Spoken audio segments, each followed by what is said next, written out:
Bismillahirrahmanirrahim. Assalamualaikum warahmatullahi wabarakatuh. Apa kabar kalian semua? Mudah-mudahan kita semua senantiasa dalam keadaan sehat dan dimudahkan segala urusannya.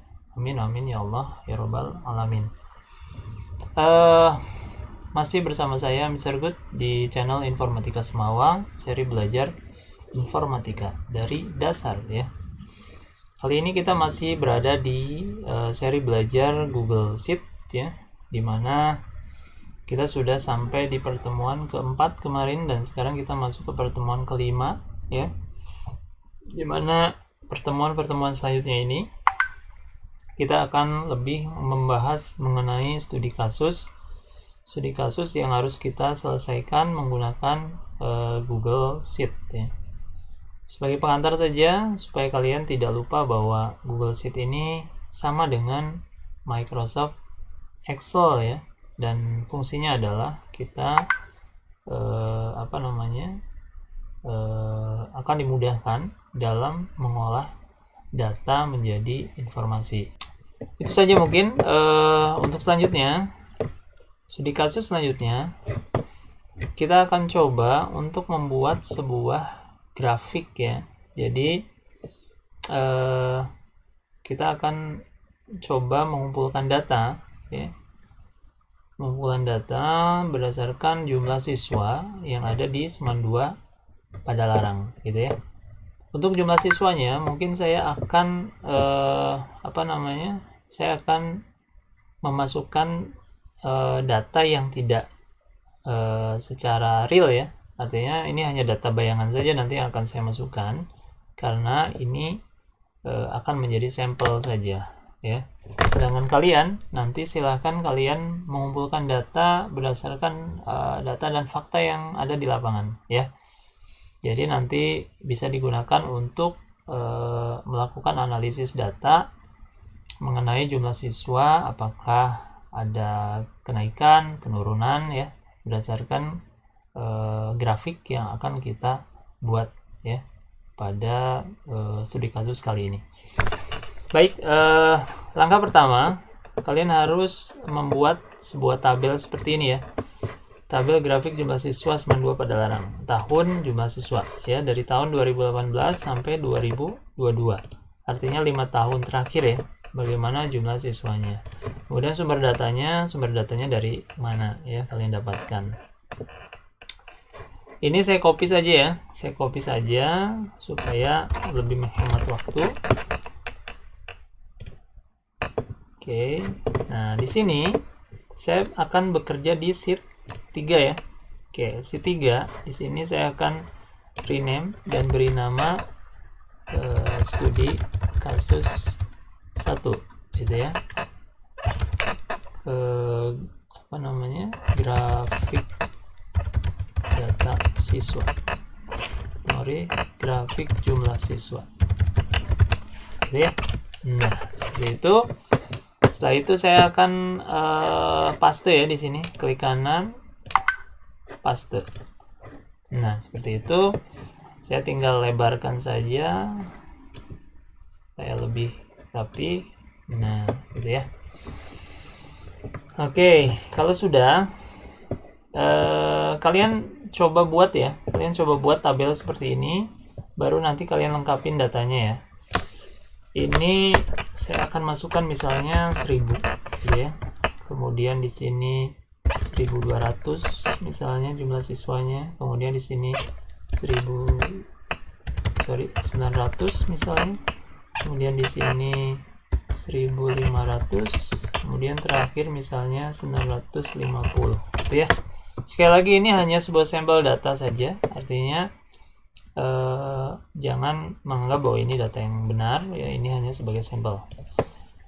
Kemudian saya ingin ketengahkan saja supaya lebih baik terlihatnya, dan ini saya kasih 18 gitu ya. Kemudian sumber datanya saya peroleh dari misalnya kesiswaan ya, siapa misalnya Pak Andre, nah gitu ya. Ini hanya sampel, sekali lagi saya ketengahkan ini ya. Sekali lagi, untuk tampilan tabel kalian bisa sesuaikan dengan kebutuhan dan juga imajinasi kalian ya, apalagi mengenai bentuk tabelnya silahkan kalian modifikasi. Untuk datanya sekali lagi tolong sesuaikan dengan data yang ada ya, tidak harus sama seperti ini, artinya kalian bisa gunakan data yang real ya untuk mengerjakan tugas ini. Oke, setelah datanya sudah jadi ya, data sudah ada, maka yang perlu kita lakukan adalah selanjutnya membuat grafik atau kurvanya ya. Oke, gimana caranya untuk membuat grafik di Google Sheet gitu ya? Ini sama saja ketika membuat grafik di Microsoft Excel ya, tidak ada bedanya ya sebenarnya, mirip-mirip saja. Gimana caranya? Kita lihat di sini ada tahun dan juga jumlah siswa. Ini datanya ya. Dimana di sini ada 5 tahun terakhir, berapa jumlah siswanya, dan kita ingin melihat grafiknya seperti apa ya dari tahun ke tahun ini. Kalian bisa lakukan yang pertama, kalian bisa melalui insert chart yang ada di atas ini, atau bisa kalian insert kemudian chart ya, seperti itu. Saya akan melakukannya lewat sini saja ya, biar cepet ya. Insert chart. Nah, di sini kita sudah disediakan sebuah kolom ya, dimana kolom ini nanti akan berisi grafik ya. Hanya di sini tulisannya no data. Kenapa? Karena datanya belum kita ambil dari sini ya. Gimana caranya? Lihat, ketika kita memasukkan chart, otomatis akan muncul chart editor di sebelah kanan ya. Di sini kita akan lihat di bagian data range. Nah, data range ini fungsinya nanti untuk mengambil data ya, yang ada di sini. Gimana caranya? Kalian klik pada bagian select data range. Kemudian kalian blok saja dari mulai tahun sampai dengan jumlah ya. Ini ya, dari sini sampai sini. Dari A4 ya, dari sel A4 sampai dengan B9 gitu ya. Kalau sudah, kalian tinggal oke saja, otomatis grafik akan dibuat ya. Untuk biru itu tahun, untuk jumlah itu warna merah ya. Ini tampilannya, dan kalau misalnya kalian ingin merubah format-format yang ada di sini, kalian tinggal lakukan custom ya pada bagian chart editor. Misalnya di sini ada chart type. Chart type itu bentuk grafiknya, kalian ingin seperti apa. Misalnya saya ingin seperti ini misalnya ya. Oke. Nanti kalian akan lihat grafiknya. Misalnya saya ingin seperti ini. Nanti kalian akan lihat grafiknya juga ya. Saya akan memilih yang standar saja ya. Yang standar saya ingin combo chart misalnya. No. Saya ingin yang standar saja, misalnya saya pilih kolom saja lah ya, seperti ini. Kemudian saya ingin rubah pada bagian yang lain, misalnya saya ingin dia berbentuk row atau kolom ya, seperti ini ya. Kemudian saya ingin di sini klik use kolom A header. Nah, oke. Berarti si kolom A dia akan menjadi header ya. Ini kolom A disebutnya ya. Dia akan menjadi headernya. Jadi di sini ada jumlah siswanya ya. Untuk grafiknya kita lihat pada warna biru. Warna biru ini di tahun 2018 jumlah siswanya adalah 1000 gitu ya. 2019 itu ada kenaikan ya. Kita lihat ada kenaikan, kemudian turun kembali di tahun 2020, kemudian naik kembali di tahun 2021 ya, dan terakhir turun kembali di tahun 2022 ya, seperti itu.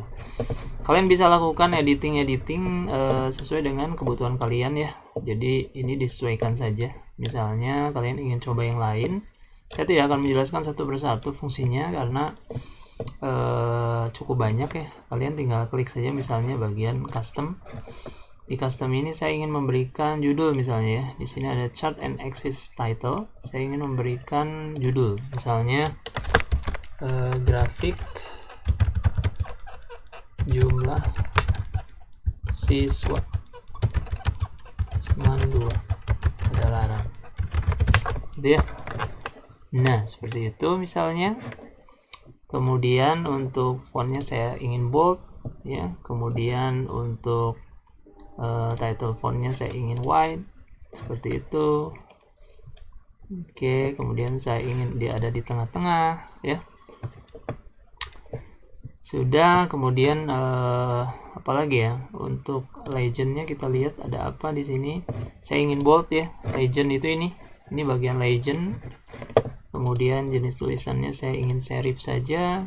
Kemudian untuk text colornya auto saja lah ya, auto saja. Kemudian ada lagi yang lain, kalian bisa coba ya, kalian bisa coba saja satu persatu di bagian chart style misalnya saya ingin di bagian chartnya 3D ya, saya pilih yang 3D. Nah, nanti hasilnya akan seperti ini, dan ini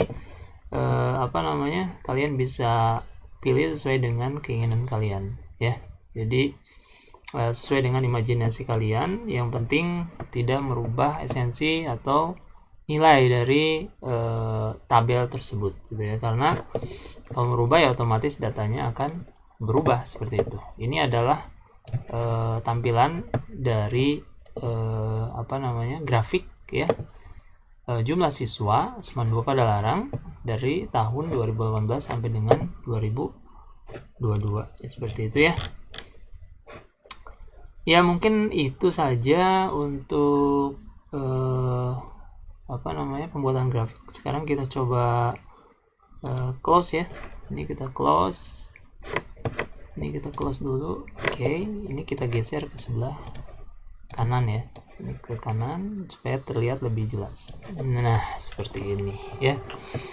Jadi kita bisa lihat di sini tampilannya ya. Dan kita ketika tunjuk misalnya di sini, lihat, perhatikan, dia akan otomatis akan muncul jumlah siswanya ya, 2018 1000 orang. Kemudian di sini ada 1200, turun lagi 900, 1500, terakhir 950 ya. Akhirnya kita sudah selesai ya pada studi kasus yang pertama ini, membuat grafik jumlah siswa ya. Nanti kalian coba lakukan sesuai dengan apa yang sudah kita pelajari hari ini ya.